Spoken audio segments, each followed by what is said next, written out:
सब लोग से राधे राधे। आप लोग कैसे हैं? आशा करते हैं आप लोग स्वस्थ होंगे, मस्त होंगे, अपने अच्छे अच्छे कामों में बिल्कुल व्यस्त होंगे। तो मैं हूँ आपकी रंजना और स्वागत करती हूँ अपने यूट्यूब चैनल पे। तो देखिए आज हम सखट के बारे में बताने वाले हैं कि सखट व्रत 2025 में किस दिन है, सखट का व्रत किस दिन करना चाहिए माघ महीने में, और 17 को है या 18 जनवरी को है, और पहली बार व्रत करें कि ना करें। माघ महीने में एक माघ महीने से पहले एक चीज़ ज़रूर खरीद लें, यानी पौष महीने में ही आपको खरीदना है। तो इसी टॉपिक पे वीडियो है। और आप लोग को अगर मेरी वीडियो अच्छी लगती है तो आप लोग मेरी वीडियो को लाइक करिएगा, शेयर करिएगा, कमेंट करिएगा और कमेंट में राधे राधे ज़रूर लिखिएगा। तो चलिए चलते देखिए इस बार इस बार जो है सखट 17 जनवरी को दिन शुक्रवार को पड़ता है। तो हमको क्या करना है, एक दिन पहले नहाए खाए के दिन हमको क्या करना है, तो हमको पहली बार तीनों दिन दातून करनी है।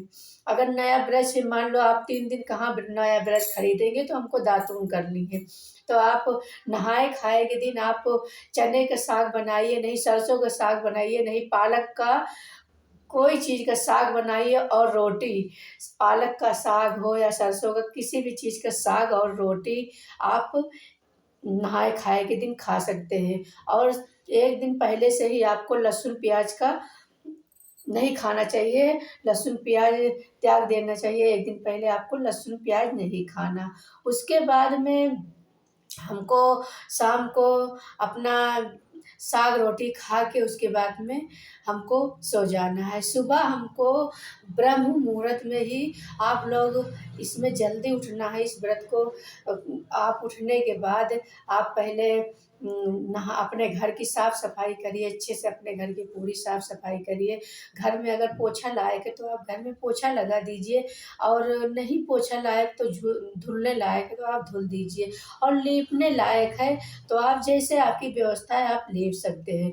पूरी घर की साफ़ सफाई करने के बाद फिर हमको नहा के उसके बाद में हमको सूर्य भगवान को जल देना है। सूर्य भगवान को जल देने से पहले हमको क्या करना है कि देखिए हमको उस दिन सूर्य भगवान को किस तरह से जल चढ़ाना चाहिए। हमको सूर्य भगवान एक लोटे में जल लेना चाहिए, लोटे में थोड़ा सा गुड़ डालना चाहिए और तिल डालें, चाहे काली तिल डालें और या सफ़ेद तिल, क्योंकि तिल का बहुत ही महत्व है। तो हमको उस दिन तिल डाल के सूरज भगवान को जल देना है। सूरज भगवान को जल देने का भी एक महत्व है। सूरज भगवान को आप जल दें तो आप सूरज भगवान का मंत्र करें, सूर्याय नमो नमः, सूर्याय नमो नमः। उसके बाद हमको 12 बार बोलना है सूर्याय नमो नमः। उसके बाद हमको 7 परिक्रमा लगानी है। 7 परिक्रमा लगाने के बाद हमको सूर्य भगवान से प्रणाम कहना है। उसके बाद में कि हे सूर्य भगवान, आप तो जगत के पालनहार हैं और आप अंधकार मिटाकर और अंधकार आप मिटाए हुए हैं और पूरे संसार में उजियाला फैलाए हैं। इसी तरह आप हमारे घर के भी अंधकार दूर करिए और प्रकाश लाइए। और सूर्य भगवान को हमको धन्यवाद करना है कि सूर्य भगवान आपको बहुत बहुत धन्यवाद। उसके बाद में हमको तुलसी माता को जल चढ़ाना है। तुलसी माता को जल चढ़ाने के बाद हमको 11 बार बोलना है, जय तुलसी माता नमो नमः, हरि की महारानी नमो नमः। इस तरह से हमको तुलसी माता को जल देने के बाद फिर हमको अपने घर में पूजा करना है, घर में पूजा करना है। और उस दिन हमको फलाहार व्रत रहना है। तो पूरे दिन हमको निर्जला व्रत करना है, कुछ भी नहीं खाना। आप लोग ये गलती मत करना कि जो लोग सरगी खाते हैं, तो आप लोग इस व्रत में सरगी बिल्कुल नहीं खाना। सिर्फ हमको नहा के और हमको व्रत का संकल्प ले लेना है। उसके बाद में हमको व्रत पूरा दिन ऐसे ही रहना है। और उस दिन आपको दातून करना है। ब्रश नया हो तो कर ले, नहीं तो आपको दातून ज़रूरी है करना। उसके बाद में शाम को हमको क्योंकि हम सुबह नहाए हैं तो हमको शाम को तो नहाना ही पड़ेगा। तो हमको शाम को नहा के उसके बाद में हमको अच्छे से तैयार हो जाना है। देखिए उस दिन पैर में महावर लगा लीजिए। आपके पास अगर साड़ी नहीं है तो आप साड़ी नहीं पहन लीजिए। अगर नहीं है आपके पास तो अच्छी से सुंदर से धुली हुई साड़ी आप पहन सकते हैं। आपकी जैसे हो तो आपकी व्यवस्था के ऊपर है। और आपको चूड़ी पहन लेना है, सिंदूर लगा लेना है। देखिए कोई भी व्रत हो तो सिंदूरा से सिंदूर लगाना चाहिए। तो आप लोग सिंदूरा से सिंदूर लगाना, बिंदी लगाना, और पूरा जितना 16 श्रृंगार होता है पूरा आपको श्रृंगार करना है, बिछिया, पायल सब कुछ आपको पहन के। उसके बाद में देखिए उस दिन तिल के लड्डू का बहुत महत्व है। हमको तिल का लड्डू बनाना है, रामदाने के लड्डू बनाना है, और आप बाज़ार से सुथनी मँगा लीजिए, गंजी मँगा लीजिए। तो ये सब हमको गणेश भगवान को 4-4 चढ़ता है। और चंद्रमा का पूजा होता है, गणेश जी का पूजा होता है, तो हमको अच्छे से तैयार होके उसके बाद में हमको रामदाना का लड्डू बना लेना है, और तिल तिल का लड्डू बना लेना है। सब कुछ हमको तैयार करके उसके बाद में हमको पूजा करना है। तो उस दिन हमको हम लोग चंद्रमा का इंतज़ार करते हैं, जैसे करवा चौथ होता है उसी तरह इसमें चंद्रमा का इंतज़ार करके तब हम पूजा करते हैं। तो हमको गणेश जी का पूजा करके गणेश जी का अच्छे से पूजा कर लेना है। और कलश का बहुत महत्व है, कोई भी व्रत हम रहते हैं तो कलश का बहुत महत्व है। तो आप कलशा रख लीजिएगा, और माला फूल चढ़ा दीजिएगा, और गणेश गौरी को आप उस दिन गाय के गोबर का उम, बनाना है, गौरी जी बनाना है, गाय के गोबर का गौरी बनाइए। और गणेश और उस पान भी रखना है, पान पे सब कुछ रखना है। उसके बाद में हमको अच्छे से पूजा करना है, आरती करनी है, पहले गणेश जी की पूजा करनी है।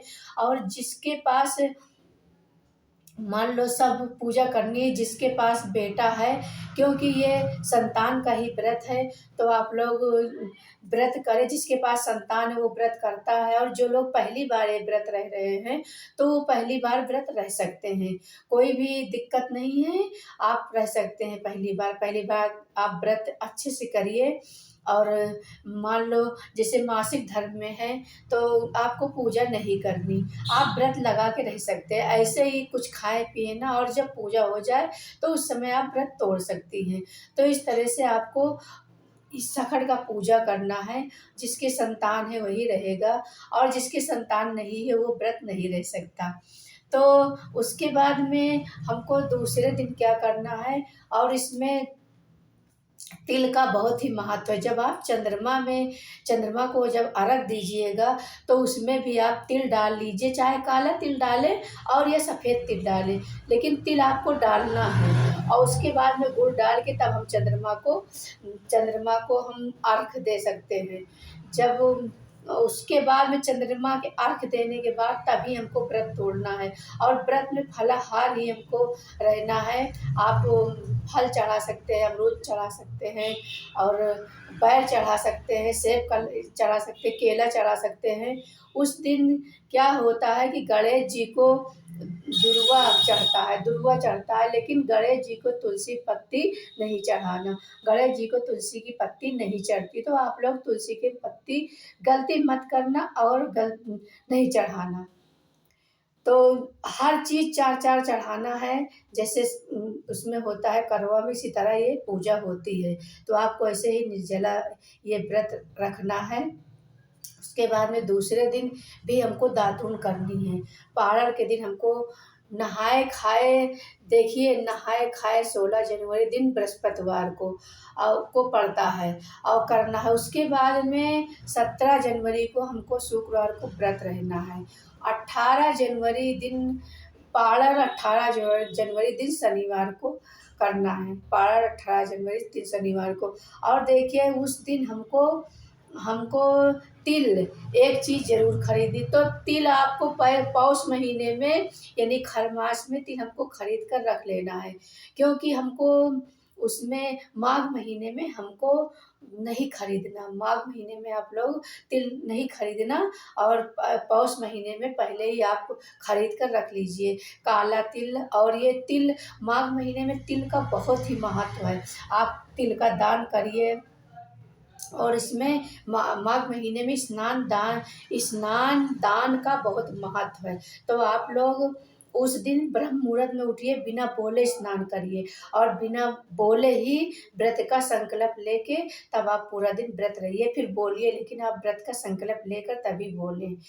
क्योंकि और आप लोग एक ये काम करें कि पूरे माघ महीने में आप लोग ब्रह्म मुहूर्त में उठ के, और जो लोग सूर्य भगवान को जल दे देते हैं, सुनते ही उनके जीवन में हमेशा किसी चीज़ की परेशानी नहीं होती, हमेशा अच्छा ही होता है।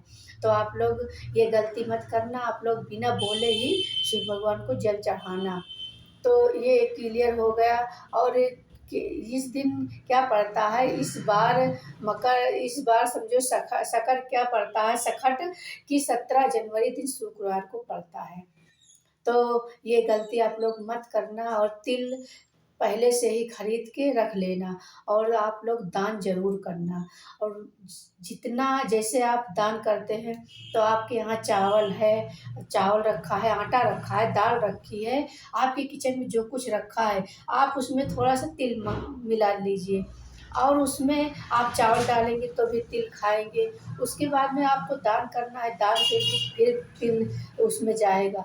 तो इस तरह से आप लोग करना, तब आपको पूरे महीने का फल भी मिलेगा, और तिल भी आप खा सकते हैं। इस तरह से आप खा लेंगे, तो इस तरह से आपको हर चीज़ में तिल थोड़ा-सा डाल दीजिए। चावल थोड़ा-सा डालने से वो कुछ समझ में नहीं आता, और तिल का बहुत ही महत्व है। तो इसीलिए ये सखट चौथ कहा गया है, और तिल चौथ भी कहा गया है। तो आप लोग ये गलती मत करना। आप लोग एक दिन पहले, एक समझो कि खरमास में ही आप तिल खरीद लेना।